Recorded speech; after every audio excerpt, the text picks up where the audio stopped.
भरारी घेऊया, उत्तुंग भरारी घेऊया, उत्तुंग भरारी संदर्भात हळद कशा पद्धतीने असं आम्ही वारंवार प्रत्येक गावात येऊन पण सभा घेऊन सांगतच असतो. तरी सुद्धा आज आपण उत्पन्न वाढीकरिता ज्या गोष्टी आहेत महत्त्वाच्या त्याच्यावरती चर्चा करणार आहे. उत्पन्न वाढीकरिता सर्वात मोठ्या महत्त्वाच्या ह्या 10 गोष्टी आहेत. या 10 गोष्टीची जो सांगड घालणार त्याला उत्पन्न मिळणार. यापैकी एका गोष्टीमुळे जर उत्पन्न वाढलं असतं तर कोणा एकाचं वाढलं असतं. समजा उदाहरण घ्या, अन्नद्रव्याचं व्यवस्थापन, कीड रोग व्यवस्थापन करून उत्पन्न वाढलं असतं तर प्रत्येक पैशावाल्यानं शेती केली असते. परंतु तसं नसते. त्याला वातावरण पाहिजे, जमिनीची निवड पाहिजे, बेने निवड, शेती मशागत, ऑर्गॅनिक मॅटर जे की आहे ते गरजेचं राहते, पाणी व्यवस्थापन, अन्नद्रव्य व्यवस्थापन, तण व्यवस्थापन, कीड व रोग व्यवस्थापन, आणि मग तुम्ही हळद कशी काढता, कशी साठवता, ह्या साऱ्या गोष्टी जर सांगड घातली तर तुम्हाला उत्पन्न बऱ्यापैकी भेटते. ह्या गोष्टी सर्व करायच्या कोणाला, ज्याला 35-40 क्विंटलच्या वर जायचं, ज्यांना 15-20 क्विंटलवर जायचं त्यांच्याकरता ह्या गोष्टीची काय फारशी गरज नाही आहे की नाही. आपल्याला जास्त उत्पन्न कसं घ्यायचं त्या लोकांकरता ही गरज आहे. त्यामध्ये जे वातावरण, आपण पहिला मुद्दा जे केला, वातावरण हे आपल्या हाती नाही. समजा आज आपण जर म्हटलं असतं मे महिन्यात पाऊस नाही पाहिजे तर पाऊस थांबल असं काय नाही. आता पाऊस पडला, जूनमध्ये पडते की नाही आपल्याला माहिती नाही. म्हणजे वातावरण आपल्या हाती नाही, पण त्यातल्या त्या वातावरणामुळे काय नुकसान होते याची आपण थोडी चर्चा करणार आहे. वातावरणामुळे म्हणजे तापमानाचा अन्नद्रव्य शोषणावर होणारा परिणाम. जर समजा तापमान जास्त असेल, तापमान जर समजा उदाहरण घ्या 16 डिग्री सेंटीग्रेड ते 33 डिग्री सेंटीग्रेड तापमान जर असलं तर सर्व टाकलेले अन्नद्रव्य तुमचं पीक उचलत असते. मग एखाद्या वेळेस तापमान जास्त झालं, मग तुम्ही रासायनिक खतं टाकता, ड्रिपनं खतं देता, तर ते मुळं त्या पोझिशनला नसतात खाण्याच्या. मग आपला खर्च वेस्टेज जातो. म्हणून कधी तापमान, जरी तुमच्या घरात तापमापिका नसतील तरी अंदाज राहते किंवा जास्त ऊन तपा लागला खतं देऊ नका, जास्त थंडी पडली खतं देऊ नका, जास्त पाऊस झाला खतं देऊ नका. कारण काय होत असते, त्या सिच्युएशनला पीक खात नसते, म्हणजे आपला तेवढा खर्च वाचू शकते. हे एक लक्षात ठेवायचं. जे 16 ते 33 डिग्री सेंटीग्रेड जे तापमान आहे त्यामध्ये तुम्हाला सर्व कांब्या हिरव्या दिसतात. सर्व अन्नद्रव्य पीक जे टाकलेलं आहे जमिनीत आपण ते उचलू शकते. त्या तापमानापेक्षा 16पेक्षा जर कमी झालं तापमान तरीही अन्नद्रव्य उचलल्या जाणार नाही, आणि 33पेक्षा जास्त झालं तरीही अन्नद्रव्य उचलल्या जाणार नाही. मग अशा वेळेस काय करायचं, आपण फवारणीचा एखादा हात मारला पाहिजे. फवारणीतून खतं दिल्या गेले पाहिजे.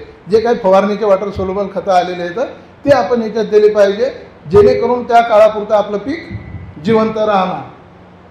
त्यानंतर पाऊस जास्त झाला तो एक ताण, त्यामध्ये पण अन्नद्रव्य उचलल्या जात नाहीत. गारपीट झाली ते सुद्धा पिकाचं नुकसान होत असते. हे वातावरणामुळे होणारे नुकसान आहे. दुसरा मुद्दा आपला जमीन जे निवडायची.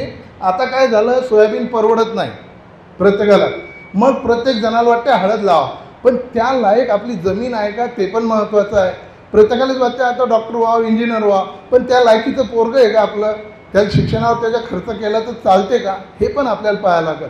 मग काय होतं, चोपन जमीन, शारपट जमीन किंवा चुनखडी जमीन, ह्या ज्या जमिनी राहतात या जमिनीमध्ये आपला खर्च जास्त होतो, पर्यायानं उत्पन्न आपल्याला कमी मिळत असते. नेक्स्ट, हे चुनखडी जमीन. समजा या जमिनीमध्ये आपण हळद पीक टाळायला पाहिजे.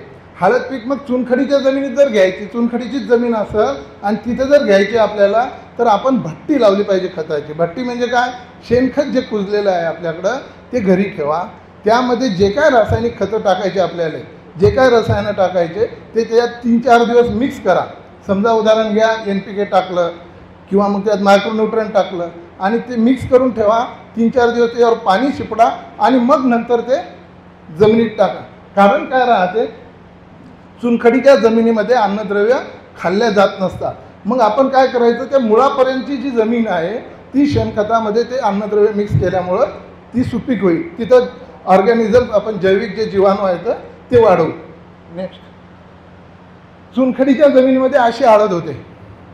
मग लोक काय करतात, करपा आला म्हणून करप्याची औषधं मारतात, पण ॲक्च्युली तो करपा नाही, त्या चुनखडीच्या जमिनीतले पिकाला अन्नद्रव्य घेता येत नाही, म्हणून त्याच्यावर त्या अन्नद्रव्याच्या कमतरता दिसतात. मग अशा वेळेस आपण फेरससारखं न्यूट्रंट दिलं पाहिजे. त्याच्यासोबत चांगल्या पद्धतीचे स्टिम्युलंट आहेत ते वापरले पाहिजे. आणि ड्रीपमधून द्या आणि फवारणीतून सुद्धा दिले पाहिजे, जेणेकरून तिथं आपल्याला थोडीफार रिकव्हरी मिळेल. चुनखडीच्या जमिनीत तुम्ही भट्टी लावून खतं द्या, चांगला फायदा होईल. नेक्स्ट आपण आता वातावरणावर थोडक्यात जमिनीवर सुद्धा बोललो. बेने निवड. आता मी गाय आणि म्हैस चित्र दाखवलं, हे शेणासाठी नाही दाखवलं. इथं आपण आता पैलाडू गाय घ्यायची असते कालवड किंवा वगारू घ्यायचं असलं तर आपण काय विचारतो त्या मालकाला? काय विचारतो? नाही, तिथं पैलाडू आहे ना, तिची माय दूध किती देते विचारतो की नाही? आपल्याला माय खरेदी करायची का लेकरू खरेदी करायचं? मग आपण मायचं का विचारत असो? हां, खानुटा म्हणजे बा त्याचं लेकरं. मग बेनं निवडताना आपल्या डोक्यात तो विचार का नाही येत? बेनं निवडताना त्या शेतकऱ्याचं बेनं घ्या ज्या शेतकऱ्याला जास्त उत्पन्न झालं, ज्याची हळद निरोगी होती. आलं लक्षात? आपण काय करतो, 1 क्विंटल लावलं भाऊ बेनं, यावर्षी कशाला, पुढच्या वर्षी बेनं झालं पाहिजे. अरे त्याला पण तुम्हाला उत्पन्न झालं का हे पहा. जर तुमच्या त्या बेण्याच्या आईला उत्पन्न नाही झालं तर तुमच्या इथं आलेल्या मुलीला उत्पन्न होणार नाही. जर समजा माझ्याकडची म्हैस जी आहे 20 लिटर दूध देते, तुमच्याकडे आल्यानंतर ती तुम्ही चांगली सोय घेतली तर 22-23 वर जाईल. माझ्याकडची म्हैस जर 3 लिटर दूध देत असेल तर तिचं पिल्लू तुमच्याकडे आल्यानंतर लय झालं तर 5 लिटर दूध देईल. ती जास्त देणार का? म्हणून आपण कधी बेनं निवडताना त्या शेतकऱ्याचं बेनं घ्या ज्याला हळद जास्त झाली. मग अशा वेळेस काय करायचं, आपली हळद थोडंसं गावातल्या गावात, जसं दुसऱ्या नेत्यासाठी तुम्ही एकी करता, मतदानासाठी हिंडता, तसं तुम्ही काय करा, हळदीसाठी एक ग्रुप तयार करायचा. बुवा तुला जास्त उत्पन्न झालं, माझी हळद तू उकळ, तुझं बेनं तेवढं मला दे. एकमेकाच्या अंडरस्टँडिंगनं करा, म्हणजे तुमच्याजवळ बेनं चांगलं राहील. बेनं जर चांगलं असेल तर तुम्हाला उत्पन्न चांगलं काढून देता येणार. जर बेनं चांगलं नसणार, कोणी जरी आलं इथं ब्रह्मदेव, तरी उत्पन्न तुमचं वाढणार नाही. मग कितीही कंपन्या आल्या त्यांनी जरी शेत्या करतो म्हणलं तरी वाढणार नाही. म्हणून बेनं महत्त्वाचं आहे. बेनं निरोगी असलं पाहिजे, बेनं रोगी नसलं पाहिजे. बेनं निवडताना साधारणतः 30 ग्रामच्या वर कांडी असली पाहिजे, जखमी नसली पाहिजे. गट्टू हा निरोगी असला पाहिजे, जखमी झालेला नसला पाहिजे. गट्टू कांडीपेक्षा पर्यायानं जास्त उत्पन्न देते. मग गट्टूला खायला सुद्धा जास्त लागते, हे डोक्यात ठेवून गट्टू लावा. कांडी लावणारानं थोडं कमी खत दिलं तरी भागते. गट्टू लावणारानं कमी खत दिलं तर त्याला कांडीपेक्षा सुद्धा उत्पन्न कमी मिळते, कारण त्याला खायला जास्त लागत असते. हे लक्षात ठेवायचं. नेक्स्ट त्यानंतर योग्य जे नियोजन, आपण समजा आपण वातावरणावर बोललो, जमिनीवर आणि बियाण्यावर बोललो. त्यानंतर बियाणं जे की लावता आपण, कुठलंही बियाणं लावतो ना, त्याला निरोगी करून लावा, त्याला बुरशीनाशकाची ट्रीटमेंट करून लावा. मग अशा वेळेस आपण ट्रायकोड्रोमा जे बायोअर्ज नावाने येते, ते मेटॅरायझम कालीचक्र नावाने येते, हे किंवा अजून कंपनीचे नवीन पॉवरफुल उत्पन्न येतील, ते तुमच्याकडे पवन जाधव हे लोक सांगतील. त्यामुळे ती ट्रीटमेंट करून आपण बेनं लावलं पाहिजे, जेणेकरून बेनं निरोगी करून आपण शेतात लावायचं. दुसरी महत्त्वाची गोष्ट आहे, आपण जे आहे मशागत जी करत असतो, या टायमाला आपण बेड, पहिले तर आपण मशागत केली, समजा ट्रॅक्टरनं कल्टिवेशन केलं, जमिनीत माती तयार केली. बेड जे तयार करायचं, हे बेड अर्ध्या फुटापेक्षा उंच नसलं पाहिजे. बेड जर जास्त उंच राहिलं तर तुमच्या बेडवर माती चढवता येणार नाही. मग माती जर चढवता नाही आली तर तुमचं उघडं पडेल, ते नंतरच्या स्लाईडला दाखवतो. दुसरी महत्त्वाची गोष्ट आहे, बेडचा जो टॉप राहते वरचं, हे 2 फुटाचं असलं पाहिजे. का 2 फुटाचं असलं पाहिजे? मधात जर लॅटरल आतरली तर त्या लॅटरलच्या इकडच्या साईडनं 1 फूट, इकडच्या साईडनं 1 फूट, मग त्या लॅटरलपासून अर्ध्या फुटावर एक कांडी लावायची या साईडनं, अर्ध्या फुटावर या साईडनं, म्हणजे दोन्ही कांडीच्या बाहेरचा भाग अर्धा फूट तुमच्याजवळ शिल्लक राहणार. आणि कांडी लावताना या पद्धतीनं झिगझॅग लावा. झिगझॅग जर कांडी लावली तर ते पूर्ण बेड त्या कांडीला वापरायला मिळेल. आलं लक्षात? आपण कांडी लावतो एका सोयीनं लावतो अशी, तर तशी न लावता एक कांडी समोर एक कांडी मागं लावा, म्हणजे तो 2 फुटाचा पूर्ण बेड त्या एका कांडीला वापरायला भेटत. ही एक बदल करायचा आपल्याला यावर्षी. दुसरी महत्त्वाची गोष्ट, इकडनं अर्धा फूट तिकडनं अर्धा फूट उरलं, मग त्या कांड्या ज्या आहेत त्या तुमच्या बाहेर निघणार नाही. बाहेर जर कांड्या निघल्या, नेक्स्ट बाहेर जर अशा कांड्या निघल्या तर तुमचं 15 ते 20 क्विंटल उत्पन्न इथंच मार खाते. मग ही कांडी जर बाहेर निघली तर ही कांडी पकणार नाही तुमची. ही कांडी जर पकणार नाही तर तुमची कांडी जी आहे उत्पन्नात घट देणार. दुसरी महत्त्वाची गोष्ट, या कांडीला कणमाशी जर लागली तर कंदकूज चालू होणार. माशीला एवढा शौक नाही खाली जाऊन तुमच्या कंदाला धिंगाणा करायचा, ती उघडी असेल तिथंच डंक देते. ठीक आहे. दुसरी गोष्ट आहे, आऊत जेव्हा घालता तुम्ही तर या कांडीत जखम होते, जखम झाल्यानंतर रोग चालू होते. एक तुम्हाला उदाहरण देतो. तुमच्याकडे जी गाय राहते, ही एखाद्या गायीचा पाय मोडला, कंटिन्यू ती महिनाभर जागेवर बसलेली आहे हां, आणि नंतर ती वारली गाय, मेली गाय. मग गाय मेल्यानंतर वास सुटतो का ते आधी वास सुटतो त्या गायीचा? कधी सुटतो? मेल्यानंतर. मग एक डोक्यात ठेवा, बुरशी ही निर्जीव गोष्टीवर येत असते, सजीव गोष्टीला बुरशी फार लागत नाही, हे आपल्या डोक्यात फिट ठेवायचं. मग निर्जीव कशानं होते? एक तर तुमच्या हळदीला जखम झाली किंवा कंदानं कंदमाशीनं डंक मारला तर तुमची हळदीला कंदकूज लागत असते. मग आवतानं जरी जखम झाली तरी कंदकूज लागणार. त्यामुळं आपल्याला हळद ही खाली जाते का वर येते? जमिनीच्या वर येत असते, खाली जात नाही. हळद लावलेली जी हळकुंड आहे तुमचं, हे खाली राहते, नवीन हळद वरवर लागते. म्हणजे आपल्याला वरवर येते, म्हणून आपल्याला त्याच्यावर माती टाकणं गरजेचं आहे. म्हणून 3 वेळा माती आपण टाकली पाहिजे. मग ते पाऊस आला, मजूर नव्हता, हे हळदीला काय माहीत नसते. हळद काय म्हणते, मालकानं माती नाही टाकली, मायनस मार्क करा. मग तुम्ही दुसरं काही टाकलं, माती नाही टाकली तर तुमचे मार्क मायनस झाले, हे एक लक्षात ठेवायचं. ही योग्य मशागत नाही. नेक्स्ट. त्यानंतर आपण जमिनीची सुपीकता वाढवण्यासाठी मधात बरू पेरला पाहिजे. येरी तणकट होते, 1 महिन्यात बरू निघते. हे आमचा एक शेतकरी आहे शेलू खडसेचा, रमू अप्पा जिरवणकर, त्याच्या शेतातला फोटो आहे. त्यानं हा मधात बरू पेरला होता. बरू पेरायचा, हळद लावली तेव्हा पेरायचा, 1 महिन्यात त्याला गाडून टाकायचं.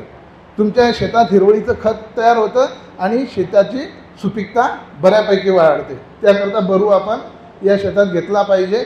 तणाचं पण कॉम्पिटिशन होणार नाही, कारण काय होते, हे जमिनीतलं खाल्लेलं आपण आपल्याला वापस शेतात गाडायचं, त्यामुळे याचं नुकसान आपल्याला होणार नाही. बाकी तुम्ही कुठलंही पीक घेतलं, त्याचं उत्पन्न घरात आणलं तर ते झालं तुमच्या शेतातलं काहीतरी तुम्ही आणलं, त्यामुळं त्या शेतातलं नुकसान होत असते. ठीक आहे. नेक्स्ट. त्यानंतर मागं जमिनीच्या उत्पादन क्षमतेचा निर्देशांक. जर तुमची जमीन सुपीक असेल, चांगली उत्तम जमीन असेल, तर तुमचा खताचा जो रासायनिक खताचा खर्च आहे, जेवढा तुम्ही केला, समजा 100 रुपये रासायनिक खतावर खर्च केला, त्यातले फक्त 20च रुपये वाया जातील. हवेमुळं, पाण्यामुळं, इरोजनमुळं, जे काय 80 रुपये तुमच्या पिकाला लागू होतील, जर जमीन तुमची सुपीक असेल तर. जर जमीन तुमची खराब असेल, नापीक असेल, तर तुम्ही केलेला 100 रुपये खर्च, यापैकी 85 रुपये खर्च हा जमीन वाया करण्याकरता घालल, जमिनीला खराब करण्याकरता घालल. जर माझं शरीर निर्व्यसनी असेल, योग्य कसरत करणारा असेल, तर माझ्या शरीराला जी औषधी दिली ही ताबडतोब लागू होईल. माझं शरीर जर भजे खाऊ असेल, दररोज 90वाला असेल, तर माझ्या शरीराला दिलेली औषधी कमी प्रमाणात लागू होईल. आलं लक्षात? सेम गोष्ट शेतीची आहे.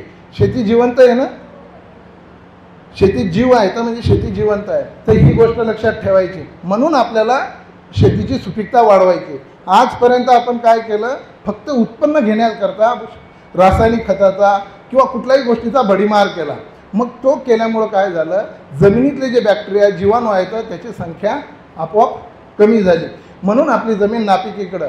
म्हणून आपण पहिल्या वर्षी DAP 1 बोरी दिला तेव्हा 10 क्विंटल सोयाबीन व्हायचं. कालांतरानं ती 4 क्विंटलवर आली. आता तुम्ही 4 पोते DAP दिलं तरी 4च क्विंटल सोयाबीन होते. कारण DAP जास्त दिलं, 10-20 जास्त दिलं, मायक्रोन्यूट्रंट जास्त दिलं, म्हणून पीक उत्पन्न देत नाही. जमिनीतले ते जे खतं टाकलेले आहेत ते विरघळून पिकाला देण्यासाठी जे बॅक्टेरिया राहतात ते जर जमिनीत असले तरच तुमचं खतं पुरेपूर लागू होणार आणि तुमचं पीक उत्पन्न जास्त देणार. नेक्स्ट. हे मगा साहेबांनी सांगितलं होतं, जंगलात कोणी युरिया टाकत नाही, खत टाकत नाही, तरी जंगलातली झाडं हिरवे राहतात. याच्याकरता उदाहरण देतो. उदाहरण घ्या, माझ्याकडे तुम्ही चहा घ्यायला आले, माझ्या बायकोला चहा येत नाही. मग माझ्या बायकोनं काय केलं, पाणी उकळत्या पाण्यात 2दा पत्ती टाकली, ठीक आहे, आणि तुम्हाला बनवून दिला. जे काय दूध वगैरे टाकलं व्यवस्थित, साखर टाकली, पण पत्ती किती टाकायची तिला माहीतच नाही, 2दा टाकली. मग तुम्हाला पाणी दिलेलं चांगलं लागेल माझ्या घरचं की चहा? काय चांगलं लागेल? पाणी. का? कारण माझ्या बायको चहा येत नाही. मग सेम गोष्ट माझ्या बायकोसारखी तुम्ही शेती करायला लागली. त्या शेतीत काय टाकायचं हे तुम्हाला माहीत नाही, पत्ती डबल टाकायला लागली. त्यामुळं काय होते, तुमच्यापेक्षा जंगलातले पिकं जास्त उत्पन्न द्यायला लागले, जास्त निरोगी राहायला लागले. मग याच्यात काय होत असते, मग एखादी सुगरण आली, मार्गदर्शन करणारी आली, तिनं म्हणलं अगं तू काय कर, पत्ती डबल झाली ना, साखर डबल टाक, दूध डबल टाक, पाणी डबल टाक, पाहुण्याला दे चहा. चहा झाला ना चांगला. मग सेम गोष्ट राहते, जे खतं द्यायचे ते प्रमाणात जर दिले, त्यासोबत प्रमाणात सांगड घातली जीवाणूची वगैरे, तर तुमचं योग्य खतं लागू होतील आणि ते खतं लागू झाले तर तुमची पिकं व्यवस्थित खाल्ल्या जातील. जंगलामध्ये काय राहत असते, तुम्ही कुठलं रसायनं टाकले नाही म्हणून तुमचे जीवाणू मेले नाहीत, मग ते जीवाणू तिथं कामं जास्त करतात. ज्यावेळेस गावात तुमची प्रगती होते त्यावेळेस तुमच्या मित्राची संख्या कमी होते. मग तुम्हाला उत्पन्न वाढायला लागते शेतातलं, मग शेतातले मित्र कमी. मग जर तुमची प्रगती नाही झाली तर तुमचे दोस्त खूप मोठे राहतात सावंगाडी बसायला, पण त्याच्यापेक्षा तुम्ही 1 रुपया जास्त कमावला की तो तुमचा दुश्मन झाला. तीच गोष्ट पिकाशी लागू झालेली आहे. मग उत्पन्न जेवढं वाढवायचं तेवढ्या प्रमाणात संतुलित तुम्ही आहार देणं शिकलं पाहिजे. नेक्स्ट, जे काय आहे हे जमिनीचा जो समूह आहे, जमिनीचा pH आहे. जसं आपल्याला ॲसिडिटी होते तसंच जमिनीचं आहे ॲसिडिक अल्कलाईन सॉईल होत असते. जर 6.5 ते 7.5 pH असला जमिनीचा तर तुम्ही टाकलेले पूर्णच्या पूर्ण अन्नद्रव्य हे योग्य आहेत, योग्य पद्धतीने उचलल्या जातील. जर तो pH तुमचा बदलला, समजा उदाहरण घ्या 7.5 पेक्षा जास्त झाला किंवा 6.5 पेक्षा कमी झाला, तर तुम्ही टाकलेले रासायनिक खतं जमीन खराब करतील. जर मला ॲसिडिटी झाली आणि मी जेवण केलं तर माझी ॲसिडिटी थांबणार नाही, त्या ॲसिडिटीला अजून त्रास होईल. मग आपण काय करतो, सकाळी एक ॲसिडिटीची गोळी घ्यायची. आज लय चहा झाला कडे 10 कप, सकाळी उठल्या उठल्या एक ॲसिडिटीची गोळी, ॲसिडिटी नॉर्मल केली, जेवण केलं, लागू झालं. सेम गोष्ट आपल्या जमिनीची राहते. मग ही pH कशामुळे इचका लागला? जमिनीने इचकवला का? नाही, आपल्या चुकीच्या पद्धतीच्या खत नियोजनाने इचकला. भारतामध्ये जगाच्या पाठीवर भारतासारखे अजून काही देश आहेत, पण भारतामधलं राज्य करणाऱ्या लोकाला भारतातल्या लोकांची काही घेणं देणं नाही. भारताच्या लोकांना काही खा, रसायन खा किंवा काय खा, तुम्ही मरा झगडा, फक्त जे काय आहे 4-5 लोक जे आहेत त्यांना चांगली सुविधा मिळाली पाहिजे. म्हणून आपले वाली कोणी नाही, आपले वाली आपणच आहे. म्हणून बाहेरच्या देशात जे साहेबांनी सांगितलं, कंटेनर तपासून घेतल्या जातात, त्याच्यात पॉयझन नसलं पाहिजे. आपल्या भारतात ते काही नसते. मग आपल्या भारतात तंत्रज्ञान येते, परंतु ते कसं वापरायचं हे शिकवणारं कोणी नाही. युरिया आला, उत्पन्न वाढलं, परंतु युरिया कसा वापरायचा हे सांगितलं नाही. मोबाईल आला, सर्व कामं सुरक्षित झाले, सुरळीत झाले, पण मोबाईल कसा वापरायचा हे शिकवलं नाही. म्हणून हॅपी बर्थडेसाठी जेवढा मोबाईल वापरला जाते ना, तेवढ्या चांगल्या कामासाठी मोबाईल वापरल्या जात नाही. जेवढे हॅपी बर्थडेचे मेसेज येतात तेवढे चांगले मेसेज मोबाईलवर येत नाही.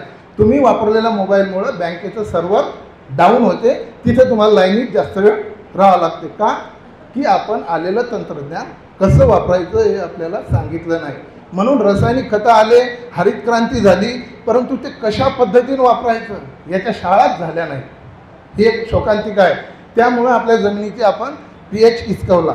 नेक्स्ट, हे जे येतं हे पहिले आपल्या शेतात दिसत होते. जेव्हा मी लहान होतो तेव्हा आम्ही याच्यासोबत खेळायचो, शिदोड म्हणायचो, कोणी गांडूळ म्हणते, तर याच्यासोबत खेळायचो. तर आज आपल्याला डोळ्यानं ह्या गोष्टी दिसत नाही. मग गांडूळ डोळ्यानं दिसत नाही याचाच अर्थ फॉस्फेट सोल्युलायझिंग बॅक्टेरिया नाहीत, म्हणजे एक गोष्टी दिसत नाही. म्हणजे जर समजा उदाहरण घ्या, कुठल्याही याच्यात तुमच्या घरात गेल्यानंतर बैठकीतली गादी फाटकी दिसते, तर मग लोक काय विचार करतात, याची गादीच फाटकी आहे तर याच्या घरात खायला काय नसणार. जे दिसते ते जर नसलं व्यवस्थित तर तीच गंमत शेतातली आहे. जर तुमच्या शेतात गांडूळ दिसत नाही याचाच अर्थ जे सूक्ष्म जीवाणू येतं ते पण कमी झाले असणार, बॅक्टेरिया कमी झाले. फॉस्फेट सोल्युलायझिंग बॅक्टेरिया, नत्र स्थिरीकरण करणारे बॅक्टेरिया, पोटॅश मोबिलायझिंग, झिंक स्थिरीकरण, फेरस स्थिरीकरण, हे बॅक्टेरिया कमी झाल्यामुळं काय होत असते, आपण भडीमार करायला लागलो. रासायनिक फेरस देतो, रासायनिक आपण NPK देतो, परंतु ते उपलब्ध करणारे जीवाणूच जर नाही तर तुमचं काय व्हायला लागलं, उदाहरण घ्या, त्या पाण्यातला गोडवा कमी असेल तर आपण साखर ॲड करायला लागलो, त्याचा गोडवा वाढवायला लागलो, परंतु नॅचरल गोडवा का कमी झाला याच्यावरती आपण विचार करत नाही. मग त्याकरता काय करायचं, आपण जे जीवाणू येतं, बॅक्टेरिया येतं, याचा सुद्धा वापर करणं चालू केलं पाहिजे, जेणेकरून आपल्याला जे दिलेले खतं येतं ते पुरेच्या पुरे उपलब्ध होतील. याच्यातले बरेच लोक देत असतील, पण तरीही ही महत्त्वाची गोष्ट आहे. गांडूळ काय करते, तुमच्या जमिनीतलं जो काही काडी कचरा आहे, न कुजलेल्या गोष्टी येतात त्या खाते, त्या कुजवून तुम्हाला शेताला देते ही फॅक्टरी. आणि आपण याला मारण्यासाठी कॉम्पिटिशन लावलेली आहे. आज प्रत्येकजण आपल्या जवळच्याला मारण्यासाठी कॉम्पिटिशन आहे, जो दूरचा दुश्मन आहे त्याला मोठं करण्यासाठी इथं जिवंत आहे. नेक्स्ट, त्यानंतर हे बरूपण जे काय हिरवळीचं खत आहे, यानं सुद्धा जमिनीचा पोत आपण जो इचकलेला आहे तो दुरुस्त करू शकतो. नेक्स्ट, दुसरी गोष्ट आहे, पूर्वी मी लहान होतो तर आमच्या घरी 2-3 खंडी गाया राहायच्या, जवळपास खूप गाया राहायचा, एक ढोरकी राहायचा. त्याचं जे काही शेण आहे त्याच्या उकंड्यात जायचं, ते शेण शेतात जायचं. शेतात टाकल्यानंतर उत्पन्न पण हायब्रिड जाती नव्हत्या, कमी उत्पन्न घ्यायचे, शेती चांगल्या राहायच्या. आता आपल्याकडे ढोरं प्रत्येकाकडेच मला वाटते नाही. तर याचं कारण आपण काय म्हणतो, मजूर भेटत नाही. ठीक आहे, मजूर भेटत नाही, जसं तुम्हाला वाटते तुमच्या पोराने शिकावं, तसंच मजुराला वाटते माझ्या पोराने शिकावं. मग गावात त्याला 5,000 भेटतात, त्यापेक्षा शहरात 10,000 भेटतात. ते शहरात येते, त्याचे लेकरं शिकवते, ते मोठा होते. आपण त्या शेतीत गुरफटा लागलो, आपण 10 वाजता उठणं शिकलं. आपल्याला आपल्या शेतीत काम करायची लाज. जर माझ्या दुकानात मला डबे उचलायची लाज वाटत असं तर एक दिवस माझं दुकान डबघाईस येणार. सेम गोष्ट आपली झालेली. दुसऱ्याला दोष देऊन फायदा नाही. आपण आपले ढोरं कमी केले, मग शेण कमी झालं, मग पर्यायानं आपण काय करायचं, कुठल्या लग्नात जर तुम्ही गेले नाही तर त्याला लेकरं होतात, हे कोरोनानं दाखवून दिलं. पण आपल्याला वाटतं नाही, मी नाही गेलो तर लग्नच नाही लागत, तर ते सोडा.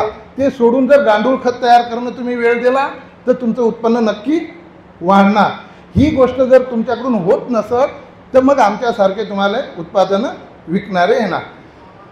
मग सोपी गोष्ट आहे, जर तुम्हाला जेवण बनवता येत नसेल, घरी स्वयंपाक येत नसेल, तर तुम्हाला काय करावं लागेल, मेसचा डब्बा लावावा लागेल. मग 50 रुपयाच्या डब्यात एकटा जेवणार.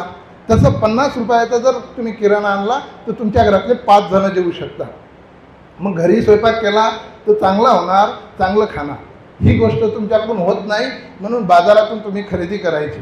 मग बाजारातून खरेदी केल्यानंतर आम्हाला लुटतात हा शब्द म्हणण्याचा तुम्हाला अधिकार नाही, कारण तुम्हाला कोणी हे बनवण्यापासून रोकत नाही. हे तुम्हाला येत नाही म्हणून रेडीमेड देणारे जन्म घेतलेले येतात. मग हे येत नसेल तर ते घ्यायचं आणि गुमानं शेतात टाकायचं, पण टाकायचं. नेक्स्ट, हे जे आहे याच्यात दुसरं एक आहे, शेणखत लवकर कुजण्याकरता यांच्याजवळ एक डिकम्पोजर चांगलं प्रॉडक्ट आहे. तर हे डिकम्पोजर जर आपण टाकलं तर जवळपास 60-65 दिवसात तुमचं शेणखत बऱ्यापैकी कुजू शकते. त्याला काय करायचं, शेण आपण शेणखताचा गड्डा किती खोल करतो, 3 फूट. 3 फुटापेक्षा जास्त खोल नसला पाहिजे. 3 फुटापेक्षा जर जास्त खोल गड्डा केला तर तिथं हवा नसते. तिथं हवा नसली तर तुमचं शेण कुजत नाही, सडत असते. आपल्याला कुजलेलं पाहिजे. किंवा मग तुम्ही वर जरी ढीग लावला, नवीन पद्धत आली आता, वर ढीग लावायचा सावलीत, त्याला गड्डे पाडायचे, 200 लिटर पाणी घ्यायचं 4-5 ट्राल्याकरता, 1 ते 2 लिटर डिकम्पोजर घ्यायचं, ते मिक्स करायचं, ते गड्ड्यामध्ये टाकायचं आणि वरून शिडकावा द्यायचा, ओले पत्ते टाकायचे. 60-70 दिवसात तुमचं शेणखत जवळपास तयार होत असते चांगल्या पद्धतीने. हे डिकम्पोजिंग करणारे जे बॅक्टेरिया आहेत तिथं काम करत असतात. ठीक आहे. नेक्स्ट, आधी दुसरं एक गोष्ट आहे, नाही बाबा आपल्याला गांडूळ खत करायचं नाही, हे करायचं तर किमान जीवामृत टाकणं तरी शिका. हे तुमच्या घरच्या घरी तयार करायचं. यामध्ये एक टाकी फक्त तुम्हाला बाहेरून विकत आणायची, बाकी त्याच्यात 200 लिटर पाणी तुमच्याच विहिरीचं घ्या, तुमच्याच गाईचं शेण घ्या 10 किलो, तुमच्याच गाईचं गोमूत्र घ्या 10 लिटर, तुमच्याच गाईचं दुधाचं दही घ्या 500 मिली, बेसन घ्या, तुमच्या शेतातल्या हरभऱ्याचं 250 ग्राम, तुम्हीच तयार करा. गूळ नाही तर गूळ तेवढा विकत आणा 500 ग्राम, वडाखालची माती घ्या 500 ग्राम, 6 दिवस सावलीत ठेवा, स्वच्छ त्याच्यावर कपडा टाका. याच्यात काय करतो आपण, हे तयार करतो, घाण पोतं आणून त्याच्यावर ठेवतो. मग घाण पोतं आणून जर ठेवलं तर त्या घाण पोत्याचे बॅक्टेरियासुद्धा याच्यात वाढणार. हे काय आपण चांगले बॅक्टेरिया वाढवण्यासाठीच टाकलं का? कुठलेही बॅक्टेरिया वाढते. मग तुम्ही घाण बॅक्टेरिया ठेवले, घाण पण वाढते. पंगत ठेवली आपण, इथं काय आपण संताले जेवायला बोलवलं का? चोरं येतील, बेवडे येतील, चांगले येतील, सारे जण जेवून जातील. जे जास्त आले त्याची संख्या जास्त. मग याच्यामध्ये आपण स्वच्छ कपडा, स्वच्छ जागेवर हे केलं पाहिजे. याची काळजी जास्त घेतली पाहिजे. घडीभर आपण तरी खराब जागेत बसलो चालत, पण ही गोष्ट स्वच्छ जागेवर करायची. 6 दिवस ठेवायची. 6 दिवस 2 वेळा हलवा. 7व्या दिवशी तुम्ही तुमच्या शेतात टाका. 7व्या दिवशी एक तर तुम्ही दाळवाडीनं टाका, नाही तर याले वस्त्रगाळ करा आणि ड्रीपमधून टाका. उरलेला चौथा शेणावर टाकून द्या. नेक्स्ट. त्यानंतर आत्तापर्यंत आपण जे काय बोललो, ह्या साऱ्या गोष्टी उत्पन्न वाढीसाठी जवळपास 60% कामाच्या येतात.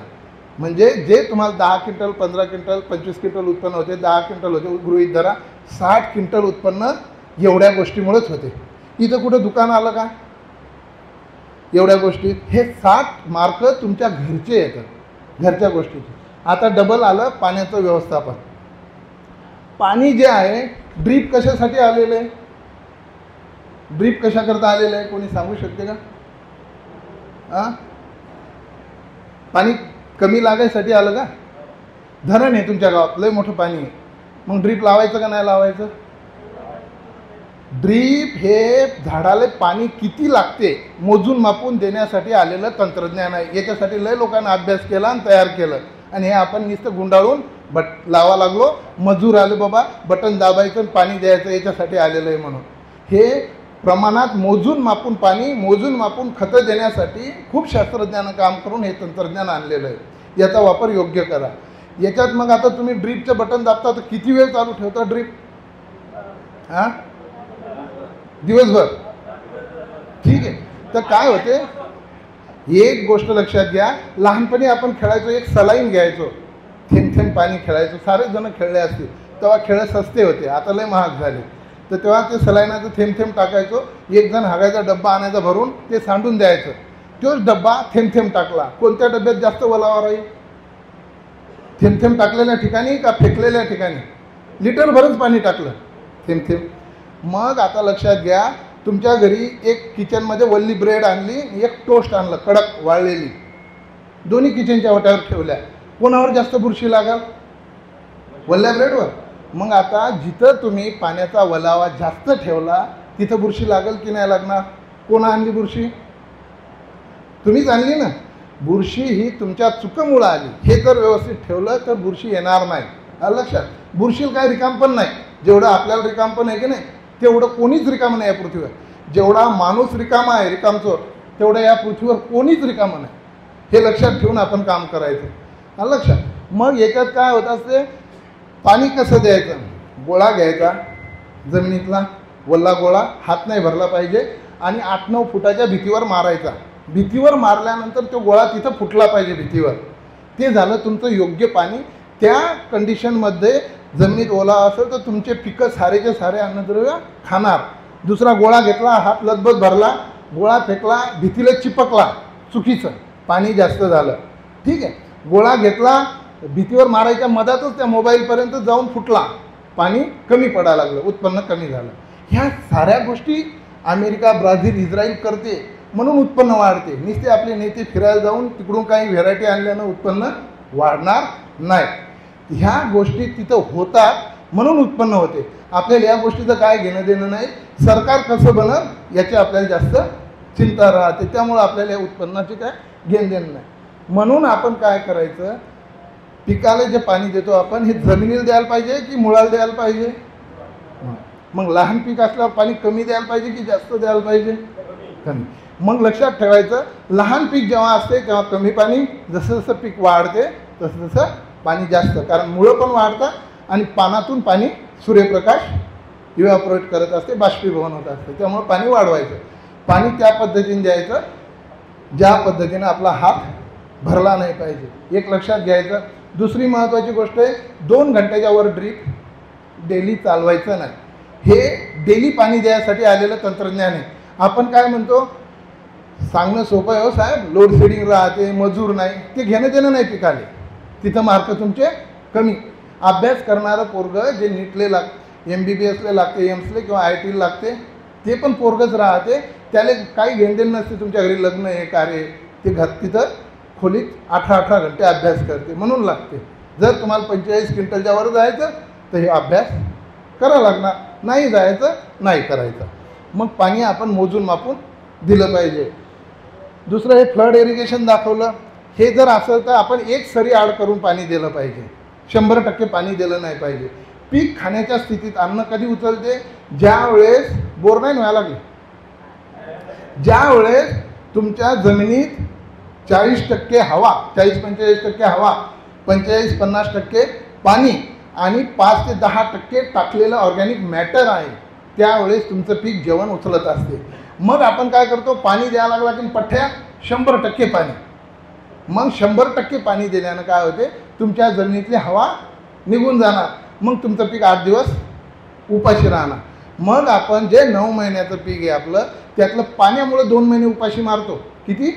जास्त पाणी दिल्यामुळे 2 महिने उपाशी, कमी पाणी पडते म्हणून 1 महिना उपाशी, आपल्या हातानं उपाशी करतो. मग मोकळं पाणी द्यायचं, एक सरी आड करून द्या. ड्रिपनं द्यायचं तर 2-2 घंटे द्या. ड्रिपनं काय करायचं?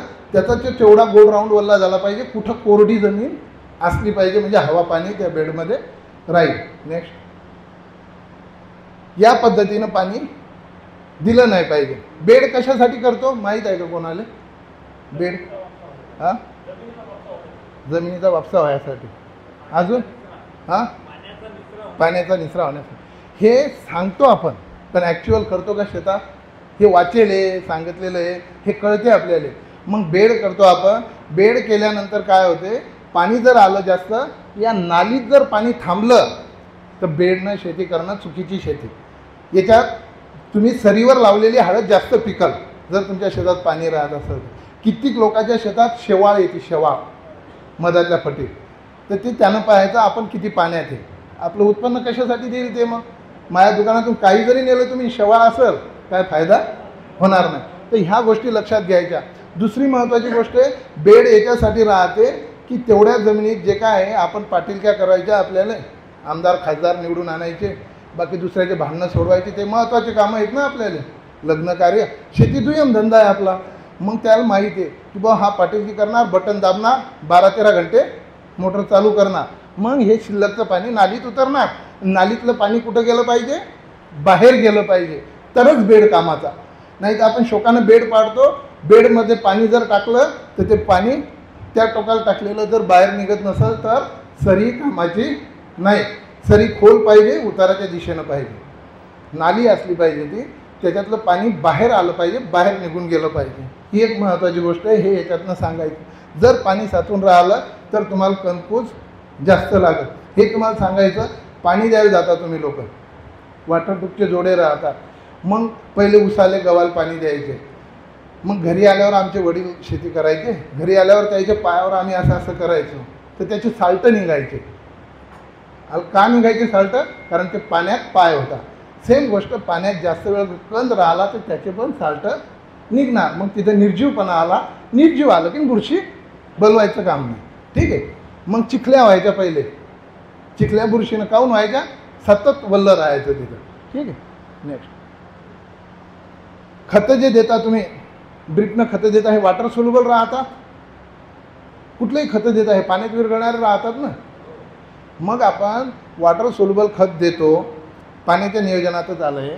खत दिल्यानंतर आपण ड्रीप चालू करून देतो, वल्ल झालं पाहिजे, लय खत लागलं पाहिजे. मग खत काय होते? मुळाच्या खाली जाते. खत कुठं जाते?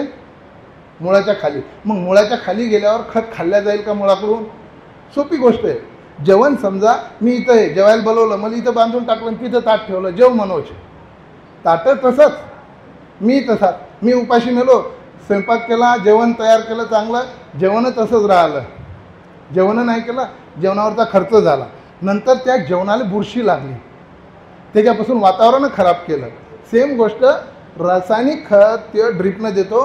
ड्रिपनं दिल्यानंतर जर ते मुळाच्या कक्षेच्या खाली गेलं तर गावात जसं रिकामचोट राहते, त्याला गावात डेव्हलपमेंट व्हायला लागली की खाजवते त्याचा, त्याला वाटतं याच्यात काहीतरी तेढा करायचा. तसं रासायनिक खत तेढा करते. रासायनिक खत कारण रिकाम आहे ना, खाली कामच नाही त्याला. मग ते काय करते? क्षार तयार करते. खाल्ल्याच गेलं नाही ना, उचापती करते, क्षार तयार करते आणि तुमची जमीन नापीक व्हायला लागते. ड्रीप तंत्रज्ञान इस्रायलहून घेतलं. इस्रायलचे लोक काय करतात, जेवढं मुळाला लागते तेवढं पाणी, खालचं पाणी वापस वर घेतात. तिथं ड्रीपचं तंत्रज्ञान, तिथं उत्पन्न. आपल्या काळ्या जमिनीवाल्यानं ड्रीप आणलं, पण वापरायचं कसं तेच माहीत नाही, कारण आपली जमीन पाणी धरून जास्त ठेवते. त्यामुळे ही गोष्ट आपण लक्षात ठेवायची. उलट इस्रायलपेक्षा जास्त कसरत आहे आपल्याला ड्रीप वापरायला, हे लक्षात घेऊन करायचं. मग ज्या दिवशी तुम्ही वॉटर सोल्युबल खतं देता त्या दिवशी तुम्ही काय करायचं, 10 मिनटात पहिले चालू करायचं. ड्रीपचे खतं द्यायचे, एकरी 150 लिटर पाणी गेलं पाहिजे तर योग्य खत जाते.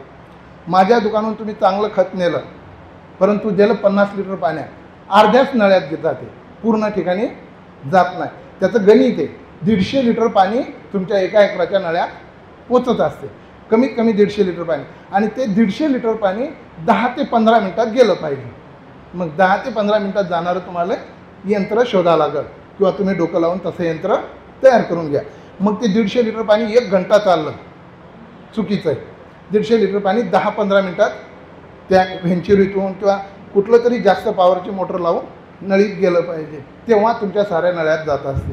ते गेल्यानंतर ते 15 मिनटं, 10-25 आणि नंतर 10 मिनटं मोटर चालू ठेवायची, 35 ते 40 मिनटं. पाऊण घंटा त्या दिवशी पाणी द्यायचं. भलेही दुसऱ्या दिवशी तुम्ही 1-2 घंटा पाणी जास्त द्या. ही एक महत्त्वाची गोष्ट आहे. नेक्स्ट, त्यानंतर आतापर्यंत आपण पाहिलं बोर नाही व्हायला लागले. मग थोडं माझ्याकडे, म्हणजे तुम्ही बोलले की मला काय होते, मला दम यायला लागला बोलू, तर मला वाटते मी बिनकामीच बोलायला लागलो. ठीक आहे. तर एक काय केलं आपण आतापर्यंत, आपण वातावरण पाहिलं, जमीन पाहिली, त्यानंतर बेनं पाहिलं, त्यानंतर जमीन हिचकवलेली दुरुस्त केली, त्यानंतर मशागत केली शेताची. आता आलो आपण पाण्यावर, आपलं अन्नद्रव्यावर. पाणी पण पाहिलं आपण कसं द्यायचं. आता आलं आपण अन्नद्रव्य व्यवस्थापन. अन्नद्रव्य व्यवस्थापन सर्वात सोपी पद्धत आहे. जमिनीच्या मजदुरानुसार अन्नद्रव्य दिले पाहिजे. पिकाची प्रत व आपली आर्थिक नियोजन करून पिकाच्या प्रत्येक अवस्थेनुसार नियोजन केल्यास कमी समस्या येऊन अधिक उत्पन्न मिळू शकते. हे एवढं कशासाठी लिहिलं, एक उदाहरण घ्या. समजा 2 पोरं येतात, एक आखाड्यातलं पोरगं आहे, एक भजे खाऊ आहे, दररोज रिसोर्ट येते. मग आई जेवण वाढताना आखाड्यातल्या पोराला 5 चपात्या वाढते आणि भजे खाऊले 2 चपात्या वाढते. एक दिवस उलटं केलं आईनं, भजे खाऊन 5 चपात्या वाढल्या, आखाड्यातल्या पोराला 2 चपात्या वाढल्या. फायदा होईल दोघांना, नुकसान होईल दोघांना, नुकसान होईल. त्यातलं जास्त नुकसान कोणाला होईल, भजे खावले होईल, आखाड्यातल्या नाही होणार, त्याला तर भूक डबल खाईल ते. पण याले काय होईल, जास्त खाल्ल्यामुळं डका लागल ना, इनडायजेशन झालं ना, डबल काम लागलं. मग सेम गोष्ट जमिनीचा मजदूर, जमीन जेवढी जास्त सुपीक तेवढं जास्त रासायनिक खत वापरा. तुमचे रासायनिक खतं चांगले, म्हणून मी मग सांगितलं 90%पेक्षा जास्त जमीन सुपीक असेल तर तुमचा खतावर केलेला खर्च वाया जाणार नाही. तुमची जमीन नापीक असेल, खतावर केलेला खर्च वाया जाते. तुम्ही लोक काय करता, शेणखत नाही भाऊ, एक सुपर फॉस्फेटचं पोतं जास्त फेकतो ना, अरे बाबा भजे खाऊन तू जास्त पोळी खाऊ घाला लागला, हे तुमच्या डोक्यात आलं पाहिजे दुकानात. म्हणून ते उदाहरण दिलं. भजे खाऊले पोळी जास्त खाऊ घातली की तुमचं इनडायजेशन चालू झालं, नुकसान चालू झालं. समजा माझं खत विकलं जाईल, तुमचं नुकसान चालू होणार. दुसरी गोष्ट, पिकाची प्रत पाहून. पीक सदृढ असलं, तंदुरुस्त असलं, मग आमच्या टीमचे लोक येतात, सांगतात भाऊ याले हे खत द्यायला लागते. तुम्ही काय, अरे पीक तर लय चांगलं आहे, कशाला द्यायला लागते. मग आता एक सांगा, तुमची तब्येत चांगली असल्यावर तुम्ही जास्त जेवता का बिमार असल्यावर? मग तब्येत चांगली असल्यावर जेवण जास्त लागेल, हे डोक्यात ठेवा. पिकाची प्रत चांगली असेल तर खतावर खर्च जास्त करा, उत्पन्न वाढवा. कमजोर बिमार असलं जास्त खाऊ घातलं तर काय होईल, बिमारी वाढणार. मग तुम्ही काय करता, बिमार पीक असल्यावर काय टाकू काय नाही, माझं तर इकलं जाईल, माझं उत्पन्न वाढेल, तुमचं उत्पन्न घटणार. मग पिकाची प्रत चांगली असेल, खर्च चांगला करा, उत्पन्न वाढवा. पिकाची प्रत कमजोर असेल, खर्च कमी करा, आपले पैसे वाचवा. ही एक महत्त्वाची गोष्ट आहे. दुसरी गोष्ट एक आहे, आपल्याकडं आखाडतोंडी पैसे येतात माल विकल्यावर. हां, जसं आमचा श्रीरामनं आता पैसे जमा केले, 100-100चे 4 बनलं, मला वाटलं 500चे 2 लाख केले काय, 40 लाखांनी भरमसाठ खतं नेले. आज पैसे होते त्यावर नेले, उद्या पैसे नसले की मग आपलं बजेट कमी होते. याच्यावर उदाहरण देतो. आज माझं दुकान चालते, मी काय केलं, एका पोराला कोल्हापूरच्या आखाड्यात टाकलं, खायला का तिकडं चांगलं व्यायाम तुला महाराष्ट्र केसरी बनवायचं, काहून तर आज दुकान चालायला लागलं ना, खर्च करू शकतो मी. मग नंतर काय झालं, 2-3 वर्ष व्यायाम केला, त्याने शरीर बनवलं. अचानक माझ्या उधाऱ्याच दिल्या नाहीत. तुम्ही समजा माझं दुकान डबघाईचं आलं. मग नंतर त्याला बोलवलं, बाबा माझ्याकडे मला खायलाच पैसे नाही, तू घरी ये. घरचं पोरगं घरी होतं, साधे भाकर पोळी खाणारं. मग 2 वर्षानंतर घरच्या पोरासंग त्या आखाड्यात व्यायाम केलं आणि त्यानं त्याची कुस्ती लावली. तो शिकला गड्या, आता 2 वर्षानंतर बरं कोण जिंकणार त्याच्यात? घरचं पोरगं जिंकणार. याचं तुम्हाला उदाहरण सांगतो. हे याला लागू कसं होते, आपण काय करतो, सुरुवातीला खतं जास्त देतो. मग आपण काय म्हणतो, सालं मनोजून मी पहिला डोस आणला हो, लय महागाचा, आणि फलाण्यानं टाकलाच नाही तरी त्याला उत्पन्न. त्याचं पोरगं कोणतं होतं? घरचं. तुम्ही टाकलं आखाड्यात तर त्याला शेवटपर्यंत आखाड्यात ठेवा, नाही ठेवलं तर ते कमजोर जास्त होणार. याचं उदाहरण सांगतो. सुरुवातीला तुम्ही डोस भरपूर दिला, मग हळद तिचा पसारा वाढवले, पानं वाढवले, फुटवे वाढवले, मुळं वाढवले, मग संख्या वाढली. मग त्याला खायला कमी लागेल का जास्त लागेल? जास्त लागेल ना. मग तुम्ही तयारी ठेवायची खिशाची, मला हळदीवर 10,000 खर्च करायचा, 20,000 करायचा, 30,000 करायचा. हळद घ्यायची हे तर माहिती आहे ना तुम्हाला, ठरवेल आहे ना तुम्ही हळद घ्यायचं. ॲक्सिडंट हे ठरवेल राहते का? डॉक्टरला काही म्हणतो का आपण उधार मांडा? ॲक्सिडंट ठरवून येते का? दवाखान्यात गेल्यावर त्याचं पैशाचा आधी देतो ना. मग हळद घ्यायचं हे तुम्हाला माहिती आहे, डोक्यात कसं येते उधार मांडा. जी गोष्ट तुम्हाला करायची माहिती आहे ती मांडायचं कसं तुमच्या डोक्यात येते हेच कळत नाही. ॲक्सिडंट हा अचानक होतो तरी डॉक्टरला नगदी पैसे. हळद घ्यायची हे माहिती आहे तरी मांडामध्ये तुमचं अडचण येत असते. मग ह्याच्यात काय होत असते, दुकानदाराकडे पहिले चांगला माल असला उधारीवाला तो देणार, मग नसलीच त्याची ताकद तर तुम्हाला कुठून देणार. त्यामुळं आपल्या पिकाचं नियोजन आपण घरी करायचं. आपल्याला 20,000, 30,000, 10,000 काय खर्च करायचा, तो खर्च आपण 3 टप्प्यात विभागायचा. पहिल्या 3 महिन्यात आपले समजा 30,000 खर्च करायचा, तर पहिल्या 3 महिन्यात 10,000 खर्च, दुसऱ्या 3 महिन्यात 10,000, तिसऱ्या 3 महिन्यात 10,000. म्हणजे तुमचे पैसे शेवटपर्यंत टिकणार आणि तुमचं पीक तुम्हाला शेवटपर्यंत साथ देणार, तरच तुम्हाला उत्पन्न होणार. नाहीतर मग आमच्याकडे येतात, भाऊ फुटवे वाढले पाहिजे.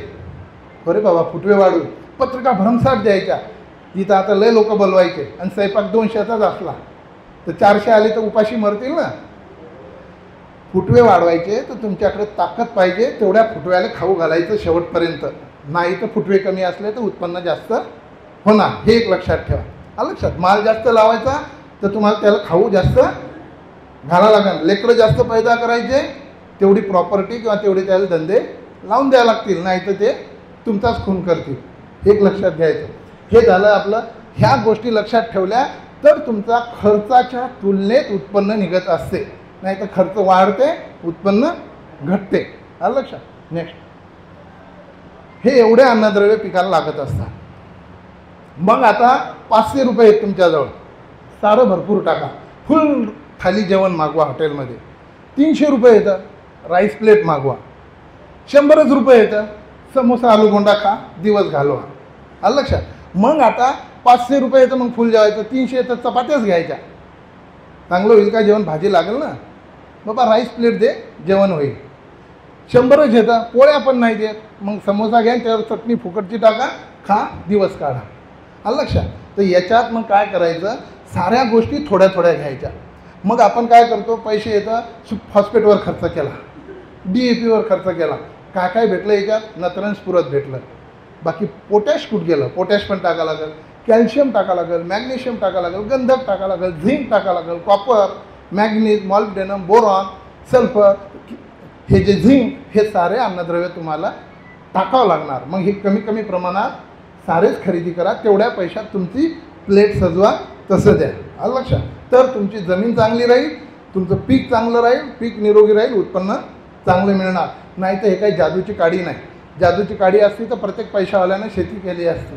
नेक्स्ट, ते दिलं नाही व्यवस्थित, मग ह्या अशा गोष्टी दिसतात.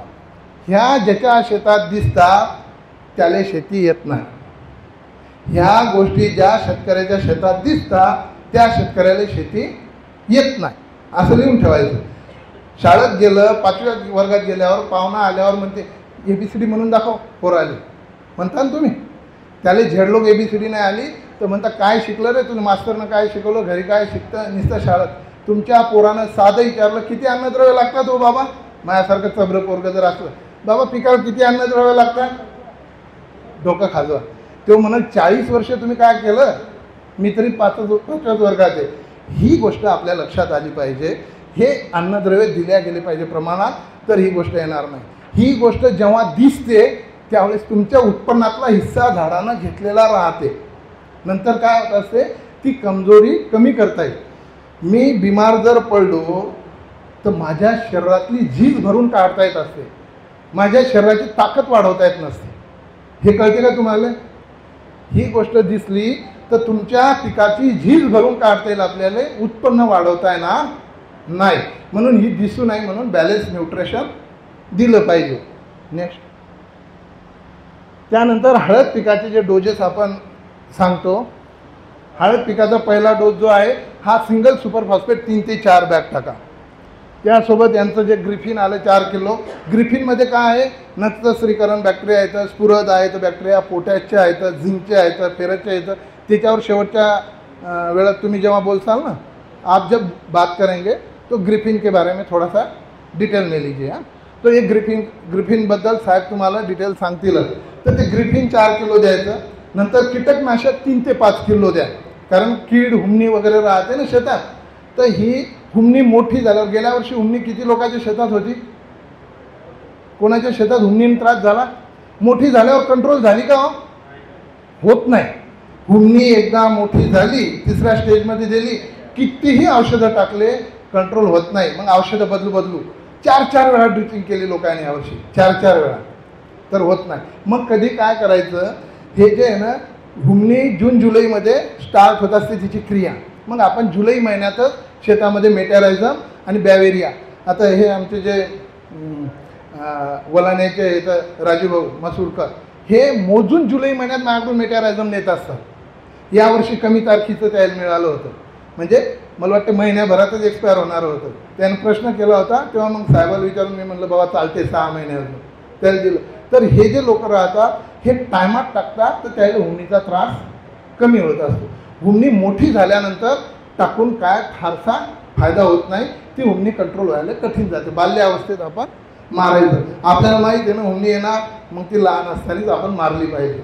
हा पहिला डोस. त्याच्यात म्युरेट ऑफ पोटॅश 50 किलो. मग याच्यात लाल पांढरं या भानगडीत पडू नका, जे पोटॅश भेटलं पण 60% घ्या म्युरेट ऑफ पोटॅश. दुसरं हे PDM पोटॅश आलं, ते काय कामाचं नाही, ते आमच्या कामाचं आहे, तुमच्या कामाचं कमी आहे. त्यामुळं म्युरेट ऑफ पोटॅश जास्त मागा, ठीक आहे. त्यानंतर दुसरा डोस देताना अमोनियम सल्फेट 50 किलो द्या. आपण या डोसमध्ये स्फुरद का दिलं नाही, कारण मायक्रोन्यूट्रिएंट द्यायचं आपल्याला. मायक्रोन्यूट्रिएंट जर तुम्ही स्फुरदासोबत दिलं, म्हणजे DAP सोबत दिलं, 10 सोबत दिलं, 15 सोबत दिलं, तर मायक्रोन्यूट्रिएंट हे फॉस्फेटसोबत झगडा करून त्याची केमिस्ट्री विचकते, ते दोन्ही भेटत नाहीत पिकाने. म्हणून या डोजमध्ये आपण स्फुरद घेतला नाही. या डोजमध्ये अमोनियम सल्फेट घ्या 50 किलो.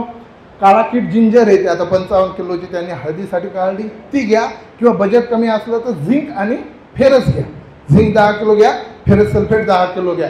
आणि त्याच्यासोबत व्हॅन शक्ती मायक्रोराजा घ्या 4 किलो, किंवा लेक्सा घ्या.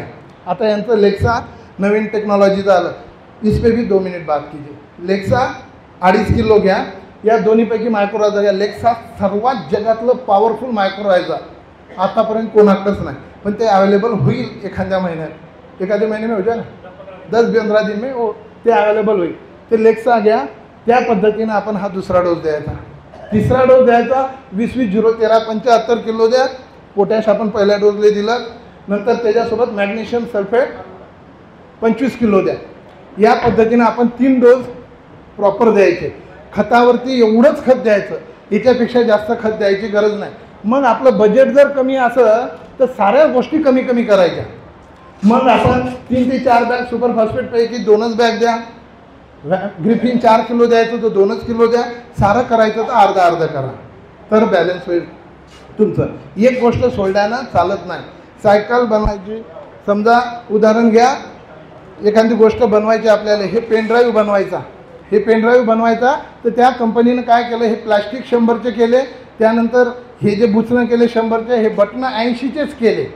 मार्केटमध्ये पेन ड्राईव्ह किती येतील? 80 येते. मग सेम गोष्ट राहते, तुम्ही जे जास्त दिलं त्यामुळे तुमचं उत्पन्न वाढत नाही, जे कमी पडलं त्यामुळे तुमचं उत्पन्न घटणार, आणि जे जास्त दिलं ते जमीन धिंगाणा करण्यासाठी जमिनीत पडेल राहणार, त्यामुळे वेस्टेज खर्च होणार. तर हे डोस आपण एवढे डोस दिले पाहिजे. नेक्स्ट, नंतर ड्रीपचे जे खतं येतं, हळद ड्रीपचे खतं, हे आम्ही काय केलं यावेळेस, हळद ड्रीप नियोजनाकरिता यावेळेस संपर्क करणे. हे आमच्या 3 शाखा आहेत, रिसोड, सेनगाव, वाशिम. आता एक 28 तारखेला आम्ही नामदेव नर्सीले चालू आहे. आमचं जे एक आमच्या टीम मेंबरचं मोठेगावले राजमाता आहे, अजून एक भरले, एक निलेश राठोडचं चालू होणार आहे, केनवलडे मनोज ॲग्रो आहे. अशा आमच्या टीम मेंबरचे धोडपले पण आहे, आपल्या गोबनील आपल्या धोडपले पण आहे, जे काय आहेत हे टीम मेंबरचे आम्ही आमचे जे आहेत ते लोक पण तुम्हाला सहकार्य करतील.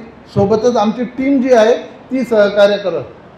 याच्यात काय करायचं, उगवणीबरोबर मुळाची वाढ होण्याकरिता तसेच हिरवेपणाकरिता खतं द्यायचे. मग त्यावेळेसमध्ये यायचं किंवा मला मुळाची वाढ करायची तेव्हा तेच खत द्यायचं. त्यानंतर 1 ऑगस्ट ते 10 ऑगस्ट हुमणीकरिता तसेच वाढीकरिता, त्या काळात हुमणी असू दे किंवा नसू दे, त्या काळात हुमणीचं खत दिल्याच गेलं पाहिजे. हुमणीचं जे काय येतं मेटॅरायझम, बॅवेरिया जे काय आहे म्हणजे कालीचक्र आणि दमन हे टाकलंच गेलं पाहिजे, आणि सोबतच वाढीचं खत. मग मास्टर 20-20 द्या, 19-19 द्या, जे काय तुमच्या बजेटनुसार जे द्यायचं ते द्या. 15 ऑगस्ट ते 1 सप्टेंबरपर्यंत कंदकूस तुमच्या शेतात लागणारच. हुमणीनं खाल्लं की कंदकूस येणारच, तुम्ही नाही म्हणलं तरी येणार. त्या कंदकुजीकरता आपण दिलं पाहिजे. मग यावेळेस आपण बायोहर्ज आहे, त्यासोबत बॅक्टेरिया आहे म्हणजे ट्रायकोड्रामा, सुडोमोनस सारखं द्या, किंवा मग केमिकल कसं द्यायचं ते पण सांगतो मी. 5 सप्टेंबर ते 15 सप्टेंबर या दरम्यान फुटवे वाढत असतात. या टायमाला तुम्ही फुटवे वाढायचं खत द्यायचं. मग त्या टायमाला फॉस्फेट जास्त असणारं खत वापरा, जे मार्केटमध्ये असते. याच्यात नावं काऊन नाही दिले की तुम्हाला वाटेल की मनोजले हेच खत विकायचं. लक्षात, तुम्हाला जे त्या टायमाला योग्य वाटेल, ज्याच्यात फॉस्फेट जास्त असेल ते खत द्या. 25 सप्टेंबर ते 20 ऑक्टोबर कांडी लांबण्याकरता खत, कॅल्शियमसारखे. मग कॅल्शियमसारखे कॅल्बेट सी आहे, कॅल्शियम नायट्रेट आहे, अजून कॅल्शियम जे काय असते ते द्या तुम्ही. बोरॉन द्या त्यासोबत. 25 ऑक्टोबर ते 15 नोव्हेंबरपर्यंत कांडी फुगण्यासाठी द्या. कांडी फुगण्यासाठी पोटॅशयुक्त खतं द्यायची, त्यानं कांडी फुगली पाहिजे. पोटॅश आणि स्फुरद असला पाहिजे त्या खतात. मग 03737 आहे, 05234 आहे, 04040 आहे, जे काय दोन्ही सारखे असले पाहिजे जवळपास ते खतं द्या. त्यानंतर 25 नोव्हेंबर ते 10 जानेवारी कांडीचं वजन वाढण्याकरता खतं द्या. मग त्यावेळेस पोटॅश जास्त असणारे खतं द्यायचे. उठलं सुटलं येता नोव्हेंबर महिन्यात भाऊ फुटवे वाढायचं खत द्या. आम्हाला काय 12 द्या किंवा कुठलं द्या, दिलं मोकळे झालो. आम्ही जे काय 10 रुपये 20 रुपये कमवायचे ते कमवले, पण तुम्हाला त्या स्टेजला त्याचा फायदा होणार नाही. त्या टायमाला कुठलं क्रिया झाड करते ते खत दिल्या गेलं पाहिजे. आलं लक्षात. जर स्वयंपाकाच्या टायमाला चहा सांगितला आणि बायकोले, तर बायको भांडे वाजवते, माहिती वाजवते, तुमची काय माहिती. तिला वाटते स्वयंपाक करू दे ना चहा पाजा म्हणते, आहे की नाही. त्या टायमाला ते गोष्टी केल्या पाहिजे. असे जवळपास 10 वेळ आपल्या बजेटनुसार संपर्क करून डोजेस करणे. ठीक आहे. त्यासाठी हे आमचा ॲड्रेस आहे, हा पत्ता आहे. नेक्स्ट, आंतरपीक असल्यास 1.5 पट डोस देणे. आंतरपीक लावायचा सर्वांना नांद आहे. आंतरपीक कशासाठी राहते, समजा आता मी खोली एकटा भाड्याने घ्यायला लागलो, मग माझ्या बापाचं बजेट नाही 6,000 द्यायचं, मग मी काय करतो एक पार्टनर ठेवतो, दोघायला 3-3 हजार येतात. मग पार्टनर ठेवल्यावर जेवढं मी खोबरेल तेल एकट्यासाठी ठेवत होतो, डब्बा एकच होता पहिले, मग मला पार्टनर ठेवल्यावर डबे 2 लावा लागतील, खोबरेल तेल दोघायचं आणा लागेल. पार्टनर ठेवतो आपण, पण खत सोयाबीन निघल्यावर देऊ. हा लक्षात. अरे पण ती सोयाबीन खायला लागली ना, पार्टनर ठेवला आपण खोली सोडताना डबे लावू. अरे तेवढं काय एकटा 2 डब्यात खासाल तर दोन्ही वाळले होऊन घरी येसाल ना. सेम गोष्ट आहे. आंतरपीक घेण्याबद्दल दुमत नाही, पण आंतरपीक घ्यायचं असेल तर खताचा डोस 1.5 पट वाढवा. खत जास्त द्या, म्हणजे तो पार्टनर खाईल आणि हे पण खाणार. मग ते नियोजन तुम्हाला कसं करायचं, खत द्यायचं ते द्या. नाही दिलं तर दोन्ही पिकं कमजोर होतील, दोघांचं उत्पन्न तुमचं घटणार. ही एक गोष्ट. तुमच्यासाठी सोयाबीन पीक आहे, पण हळदीसाठी ते तण आहे. हळदीचा हिस्सा ते खाणार, मग त्याचा हिस्सा खाणार तर त्याचा हिस्सा तुम्हाला द्यावा लागणार. नेक्स्ट, दुसरी गोष्ट ही जे व्हाईट ग्रब आपण म्हणतो ना हुमणी, त्याची जी सायकल आहे, मग सांगितलं मी हुमणी कशी कशी वाढते, हे असं त्याचं भुंगे दिसतात आपल्याला जून महिन्यात बाबलीच्या निंबाच्या झाडावर. नंतर त्याचे अंडे द्यायचे, नंतर अंड्याची आळी होते, अंड्याचा कोश होते, कोश जाऊन तो स्थिर होते जमिनीत, डबल चक्र चालू. हे असं चक्र वर्षभर चालू राहते. हुमणी याच्या आधी पण होती. हुमणी आत्ताच आली का? 1-2 वर्षात पहिले पण होती ना. पण हुमणी होती, पण तुमच्या जमिनीत ऑर्गॅनिक मॅटर जास्त होतं. तुमच्या जमिनीत मेटेरायझम नावाची बुरशी होती. तुमच्या जमिनीत जे काय येतं, ज्या बुरशा आहेत, बॅक्टेरिया नावाची बुरशी होती. तर त्या बुरशा ज्या आहेत त्या हुमणीवर कार्य करायचे. मग जे सांगितलं ना, निसर्गात एक कोणीतरी बाप बनवलेला आहे, तो बाप त्याच्यावर काम करायचा, म्हणून आपल्याला अडचण येत नव्हती. जर बाप जिवंत आहे ना, तो बेडवर जरी असला तरी माणसाला आधार राहते. ज्या दिवशी मरते ना त्या दिवशी कळते उधाऱ्या कोणाच्या किती द्यायच्या, कोणाला किती काय करायचं, गळफास घ्यायचा का लेकराला शिकवायचं, हे नंतर बाप मेल्यावर कळत असते. सेम गोष्ट जमिनीची शेतीची आहे. जर ते बाप होते तर तुमची हुमणी कंट्रोल. आता ते बाप गायब झाले, आता तुम्हाला करावं लागणार आहे, मेटेरायझम वगैरे टाकावं लागणार. नेक्स्ट रासायनिक बुरशीनाशक व कीटकनाशक कसं वापरायचे. हां, आता हुमणी लागली कसं लक्षात येते. आता ही हळद आहे, जिथं लहान हळद राहिली, पानं चुरमुटले आणि मग नंतर वाढलेली आहे. मग जिथून लहान आहे तर वाढलेल्यापर्यंत जो गॅप आहे तिथं तुमचं डॅमेज झालेलं आहे. मग त्याच्या 1 फूट समोर 1 फूट मागं एवढ्याच भागात तुम्ही रासायनिक कीटकनाशक बुरशीनाशक टाकले पाहिजे. मग साहेबांनी म्हटलं तसं, जर तुम्ही तुमच्या शेतात 43,500 कांड्या लागतात. तुम्ही जर कांड्या मोजून लावल्या ना तर तुमच्या वावरात एका एकरात 43,300 ते 500 कांड्या लागत असतात. जर तुम्ही अर्ध्या फुटावर लावत असाल 2 कांड्याचं अंतर, तर 2 लाईन, तर तुमच्या शेतात 43,300 ते 500 कांड्या लागतात. त्या कांड्यापैकी बिमार कांड्या किती राहतात हो? 400-500 राहत असतील, 100च राहत असतील. 100 कांड्या वाचवायसाठी तुम्ही बाकीच्या 43,200 कांड्याजवळ जे काही जीवाणू बॅक्टेरिया आहेत ना फायद्याचे, ते पण मारा लागले. हे लक्षात ठेवा. जर ताज हॉटेलवर हमला झाला होता 26/11 त्यावेळेस जर आपल्यातला शेतकरी पाठवला असतात, काय म्हणलं, बॉम्ब टाकून द्या ना, मरून जातात. ते सोपं होतं ना. अतिरेकी होते, बॉम्ब टाकला, खतम, एरी हॉटेल जळा लागली. टाटाजवळ काय पैसा कमी आहे, डबल बांधत, पण ते तर मरतील. असं केलं असतं. पण त्याने काय केलं, निवडून लोक मारले. काहून निवडून मारले? कारण जे सिटीजन होते त्याला मारायचं नव्हतं. मग आपण काय करायला लागलो, हे एवढं डॅमेज आहे, हे डॅमेज वाचवायसाठी अख्ख्या शेतातले मित्र आपले मारायला लागलो. मग रासायनिक कीटकनाशक आणि बुरशीनाशक तेवढ्याच जागेत वापरा जेवढ्या जागेत आजार आहे, त्याच्या 1 फूट समोर 1 फूट मागं. बाकी तुम्ही जैविक कीटकनाशक आणि जैविक बुरशीनाशक जमिनीत जास्त वापर करा, जेणेकरून तुमची जी जमीन आहे ती तुमच्या नातापर्यंत पोचत. नाही तर जी आपल्या आजोबाने दिलेली जमीन होती ना आपल्याला, ती आपल्याजवळ राहिली नाही. एकर वाढले असतील, पण माती जर तपासली ना आजोबाची, तर ती माती तुमच्याजवळ आज नाही. जेव्हा तेव्हा पाऊस व्हायचा, जास्त पाणी मुरायचा, टोंगळ्या लोक पाय शेतात जायचे. आता किती पाऊस होऊ द्या, गोट्याच्या खाली पाय जात नाही. याचा अर्थ खाली ब्लॉक झाली जमीन आपली. का ब्लॉक झाली? कारण ह्या गोष्टी कमी झाल्या. नेक्स्ट, त्यानंतर हे जे कालीचक्र आहे, मेटेरायझम दिल्यानंतर, हे एका शेतकऱ्याच्या शेतातला फोटो आहे, पवननं आणला होता. मेटेरायझम दिल्यानंतर ॲक्च्युली अशा पद्धतीची ती आळी होते.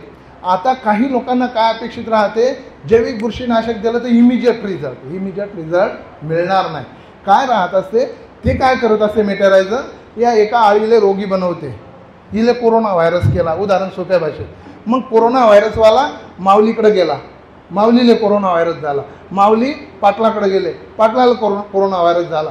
पाटील श्रीरामकडे गेला, त्याला झाला. मग हे संसर्ग वाढत असते, हळूहळू नष्ट होते आणि मुळात सर्व नष्ट होतात. ह्या हुमणीचा ज्याला संपर्क येईल त्या संकरित होतील, त्या बिमार होतील आणि मग तिथं त्या नष्ट होतील, हळूहळू होत असते.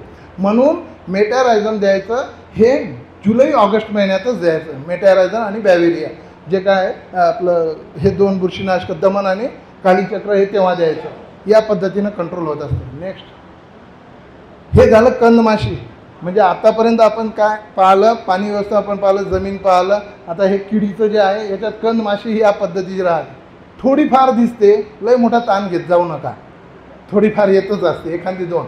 लय मोठं प्रमाण असलं तर तुम्ही कीटकनाशकाचा. नेक्स्ट, कीटकनाशकाचा कणमाशी का कंदकूज का होते? चुकीची जमीन, चिकट जमीन असत, चुकीची मशागत, नागर कल्टिवेशन चुकीचं केलं, जखम झाली, चुकीचे पाणी दिलं, कणमाशी येणार, कणमाशीमुळं कंदकूज होत असते. हे कारण येतं कंदकूज होण्याचे. व्यवस्थापन का? हे कीटकनाशक कुठलंही घ्या, मी फेंडॉल लिहिलं 40 मिली, निंबोळी आर घ्या, ड्रिचिंगमध्ये या पद्धतीचे टाका. त्यानंतर हे असं जे राहते ही कंदकूज राहते, मग याच्यात रुण्या होतात. मग या टायमाला शेतकरी आमच्याकडे येऊन हुन्नीचं औषध मागायला येते. आळी होते ना, एखादा त्यावेळेला कोणीतरी यूट्यूबवाला मास्तर सांगते. आजकाल यूट्यूब युनिव्हर्सिटी लय प्रचलित झाली. ह्या युनिव्हर्सिट्या बिनकामी येतात, PKV वगैरे. यूट्यूबची युनिव्हर्सिटी लय पॉवरफुल झाली. यूट्यूबवर जे सांगितलं तेच तुम्हाला पाहिजे. मग यूट्यूबवाला येडा तुम्हाला सांगते हुन्नीचं औषध टाका. तुम्हाला एक उदाहरण देतो. गाईले जखम होते, तुमच्या ढोराले, कुत्र्याले, गाईले, आता गाई नाही राहिल्या, कुत्रे, आपण सुधारित झालो ना आता. कुत्र्याला जखम होते. जखम झाल्यानंतर ती जखम झाल्यावर त्याच्यात रुण्या होतात, बारीक बाऊ होतात. तर त्या जखमेमुळं बाऊ झाले का बाऊमुळं जखम झाली? मग काय थांबवावं लागलं आपल्याला? जखम. मग असं झाल्यावर आपल्याला काय द्यावं लागेल? जखमेचे औषधं, बुरशीनाशक. मग या टायमाला बुरशीनाशक, मग या टायमाला हुन्नीचे औषधं टाकून फायदा नाही. रुण्या मरतात, डबल ते सडलेले डबल रुण्या येतात. मग आमचं काय 3दा गिराईक होते. आम्ही स्पष्ट आहे आमचं काम, एक तर मेडिकल नाही तर दवाखाना. मागणारा आला लय खुश, डबल येणारे 4 दिवसांत. 2दा झालं आणि एकच गिराईक, नफा तर मला वाढला. विचारून नेलं तर आमची जबाबदारी वाढते. झालं याचं नाही थांबलं तर झोप नाही लागत रात्री, कारण तुम्ही विचारून नेलं. आणि मागून नेलं तर काय नेलं, डबल गिराईक येते, डबल 100 रुपये देऊन जाते. तर ही गंमत लक्षात ठेवून करायचं.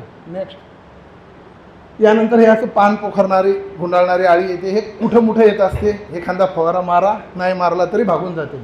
नेक्स्ट, त्यानंतर हे असं पिवळं झालं, हिरवं होत असते. परंतु हे पिवळं झालं म्हणजे काय केलं?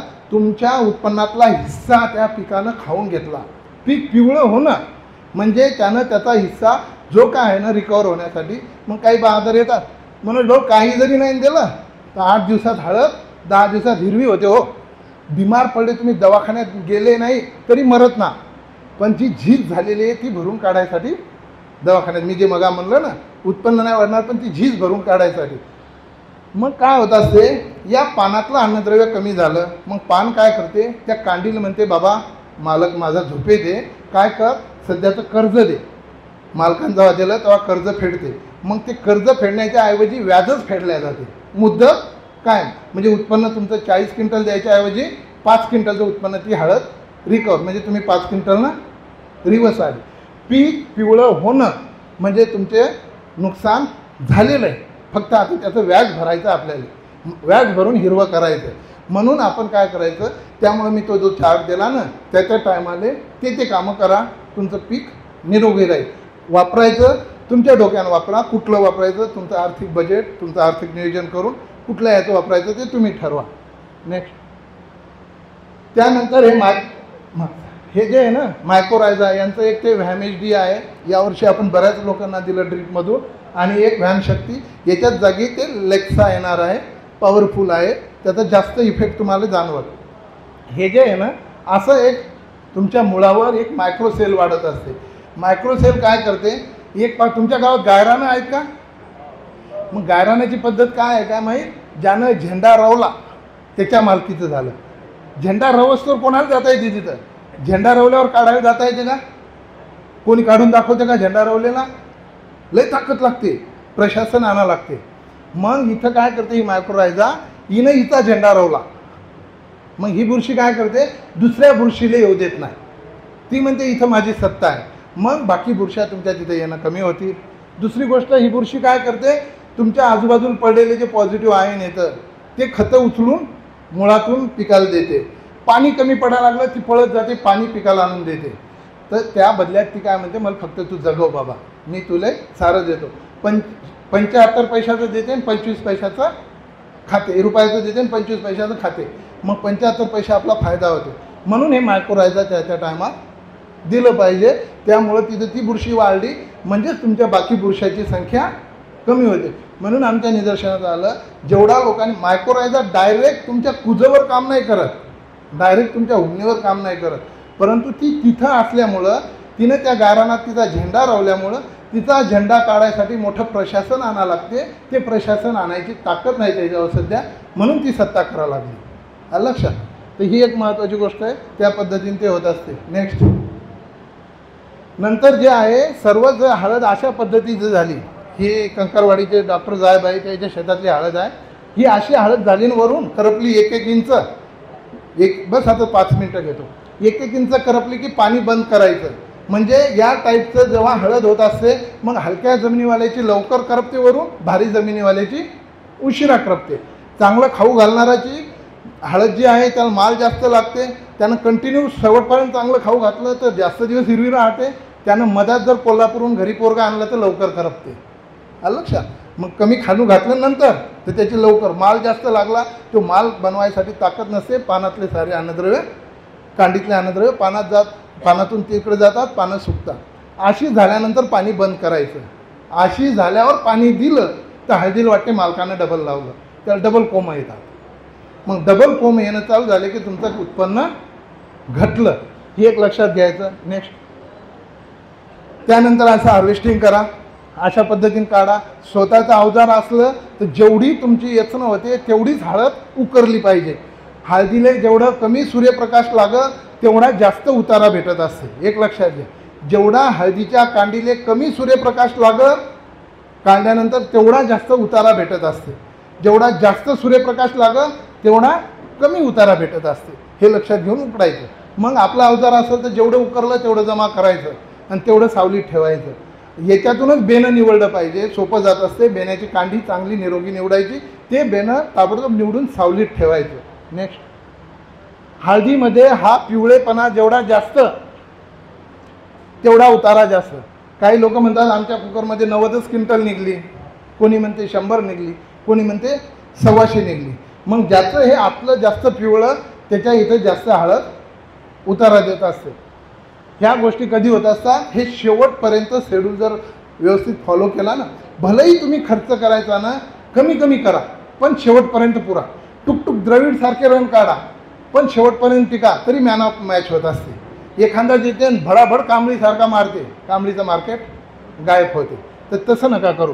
युवराज सिंग सारखं टिका. आता युवराज सिंग कॅन्सर होऊन आता युवराज सिंग यांच्यासोबत का काम करायला लागला, तो काय म्हणते मले जो रोग झाला तो लोकांना होऊ नये, त्यामुळं तो 6 छक्के मारणारा पैलवान यांच्यासोबत भिडून काम करायला लागला, IPL बायोलॉजिकल कंपनीसोबत. कारण काय, त्यांना वाटते मला जो त्रास झाला त्या त्रासातून मी जर आलो तसं जग नाही केलं पाहिजे. हे मोठ्या लोकांचे विचार राहतात. आपल्यासारख्याचे विचार काय राहतात, बेंबीत बोट घालणं म्हणते, कारण त्याने इंचू चावला तो म्हणते थंड आहे घाल. त्याला आनंद कधी होते, याले इंचू चावला की मग अरे तुले चावला आणि मले चावला, चल दोघं सारखे. हे आपले सामान्य लोकांचे विचार. मोठ्या माणसाचे विचार राहतात, मले त्रास झाला दुसऱ्याला त्रास होऊ नये, त्यासाठी काम करतात. नेक्स्ट हे असं सारं केलं तर बायको पोरं घेऊन तुम्ही पण समुद्रकिनारी फिरायला जाऊ शकता. नाही केलं तर तुम्हाला बँकाचे कर्ज आणि कर्जाचे व्याज उधाऱ्या देण्यासाठी सावकाराकडे चक्रा मारल्याशिवाय पर्याय नाही. ह्या साऱ्या गोष्टी केल्या तरच तुमचं उत्पन्न वाढते. या साऱ्या गोष्टीत माझं दुकान कुठं आलं का, थोडं आलं, पण तुम्ही माझ्या दुकानावर जेवढ्या चक्रा मारता तेवढ्या चक्रा जर वावरात मारल्या ना तर उत्पन्न जास्त होते. नेक्स्ट याकरता आम्ही आमचं मनोज फर्टिलायझर तर आहेच, 3-4 दुकानं आहेत, बाकी खेडोपाडी आमच्या टीमनं दुकानं टाकले. त्यानंतर टीम पण आहे आमची, तुमच्या फील्डवर येते, वारंवार येते. त्यानंतर माझा नंबर आहे, सोबतच आमचं यूट्यूब चॅनल आहे मनोज फर्टिलायझर. त्या यूट्यूब चॅनलवर पण आम्ही माहिती टाकत असतो. ते चॅनल तुम्ही सबस्क्राईब करत जा, आम्हाला आनंद होईल. चांगला व्हिडिओ असला लाईक करत जा, आम्हाला वाटेल आमचं काहीतरी आवडते. असं नका समजू तुमचा एक लाईक केलं तर मला रुपया भेटेल, तुमच्या खात्यातून नाही जाणार. भेटला तर भेटू द्या, आपल्या दुकानातले पैसे आपण भाव कमी करू, तुम्हाला स्वस्तात देऊ. ह्या गोष्टी महत्त्वाच्या आहेत. हे करा, हे फॉलो करा. ह्या साऱ्या गोष्टी जर केल्या तरच उत्पन्न वाढते. नाही तर कोणता साहेब आला किती मनोजनं दुकानं टाकले तर उत्पन्न वाढणार नाही. नाही तर मनोजनं शेत्या केल्या असत्या ना.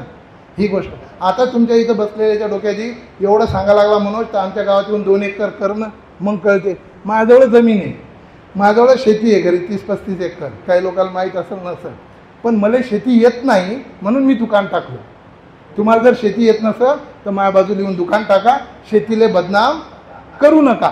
शेतीमुळे आत्महत्या होते म्हणू नका, शेतकऱ्याला बदनाम करू नका. शेतीत काम करायचा रोग येते म्हणून आत्महत्या होते हे म्हणा. प्रत्येक वर्षी निसर्ग खराब नसते, हे कठोर आहे, हे स्टेजहून बोलणं कठीण आहे. ज्याला मतं पाहिजे ते असं बोलणार नाही, कारण तुमचे मतं पाहिजे म्हणून तुम्हाला बिचारा बनवायचं. जो मेहनत करल तो मरणार नाही, जो मेहनत नाही करल त्याला एक दिवस कॉम्पिटिशनमध्ये मरा लागेल. धन्यवाद. आपण मला जवळपास 40-45 मिनटं दिलं. याच्यात जर माझे शब्द काही एडेवाकडे असतील तर ते वापस ठेवा. मी इथं बोलण्यात मी हुशार आहे, तुम्ही मूर्ख आहे हे सिद्ध करण्यासाठी मी बोललो नाही. माझ्याजवळ जे होतं ते मी तुम्हाला सांगायचा प्रयत्न केला. ह्या गोष्टी करून जर माझ्या दुकानावर आले तर निश्चित तुम्हाला मी 40-42 क्विंटलवर 45 क्विंटलवर नेण्याची हमी माझी. पण पहिले हे अभ्यास तुम्हाला करावा लागेल. हे करायची तयारी असेल तर माझे क्लासेस लावा. माझे क्लासेस लावल्यानं उत्पन्न होईल हे मी कधी शाश्वत सांगेन, जर तुम्ही हे होमवर्क करायची तयारी असेल तर. नाही तर नुसते वर्ग लावल्यानं क्लासेस लावल्यानं कोणी डॉक्टर इंजिनियर होत नाही, हे लक्षात घ्या. काही प्रश्न असतील तर तुम्ही विचारू शकता. ठीक, धन्यवाद. आयोजकांना बोलायला चान्स दिला, आमच्या शब्दावर तुम्ही सर्वजण आले त्याबद्दल तुमचे सर्वांचे आभार. धन्यवाद.